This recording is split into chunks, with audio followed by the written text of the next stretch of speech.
And we're ready to make our chocolate covered Toll House cookie snacks with our new melting sheets. Look at that. That is stupidly adorable. So I laid out this cutter, which is a nice deep cutter, and it fits perfectly inside this mold. So we could use this for brownies. We could use it for Rice Krispie treats. We could use it for scotcheroos. I'm gonna do Toll House pan cookies today. This is a 4-ounce box, so I'm replacing about 4 ounces of these, of the chocolate chips, with Reese's Pieces. And they look Halloween-y. That's kind of cool. Will the cookies make it into the oven? Okay, I think I'm good with that, man. So I'm gonna throw these in the oven. There's 4 designs, and I have 4 openings in said mold.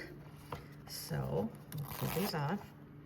So we're gonna fill this to about 1/3 full. We're gonna do milk chocolate on the other ones. And I'm just gonna fill the back a little more chocolate. And we're gonna pop these in the freezer because I am too impatient for a fridge. Be right back. Usually, when I do these fine detail molds, I usually use chocolate paste. So that we use chocolate paste.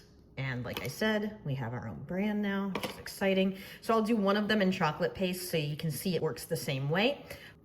But I figured we had leftover chocolate, and this is a pretty chunky mold, so I think we're good. Anyway, so if you haven't seen this before, it's kind of exciting. Ooh. This is shiny as hell. It could be really sexy. So this is black shiny as hell, which makes a really cool gunmetal. And so gator, hello, and bat for sure. So that one's done in chocolate paste. And then I'm gonna do one in chocolate, and we'll see what the bennies are of doing this. Super exciting. Be right back. So anyway, those have been in the freezer for about 10 minutes. We're gonna pop them out, see what they do. My God, those are cool. But I can't leave well enough alone. That's just not gonna happen. And don't forget what's inside, man. Well, anyway, so we got these out, but I'm not gonna stop because I think it's kind of fun to add a little embellishment. All right, so I'm gonna move these a little bit. Let's pop these out. I do chocolate paste on things that are likely to break. I do coating chocolate on things that are probably not going to break. So let's test our theory. This is my biggest concern, is that little curly on the pumpkin. See, he broke. Sad. He's still really cute though. Oh.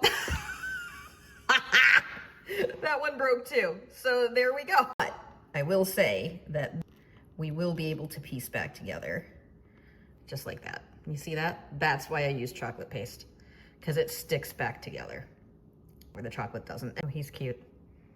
He's sassy. Let's just give him a little dusty to get him. That's pretty cool. So here's my bat. Or we could have him flying off or flying up. Oh, let's have him flying up to his friend. So that's cool. Oh, I know what we're gonna do with this guy. We're gonna do our edible ribbon. Have some black, we're having gold. This is our black, and lots of you have used this now and love it. It comes in matte, which is like velvet. Here's our gold. So again, it's cloudy, so you can't really see it in all of its glory, but dudes, it's magical. This around here, beautiful. So there we go. That's pretty neat. I think you're gonna get rave reviews on these snacks this Halloween. Wait, I completely forgot that we did a witch hat. We've done the baking, and now is when you get to just sit down and just have fun. Decorate, man. That's the best part of this. Look at that. That is stupidly adorable. Happy Halloween. Insert evil cackle here.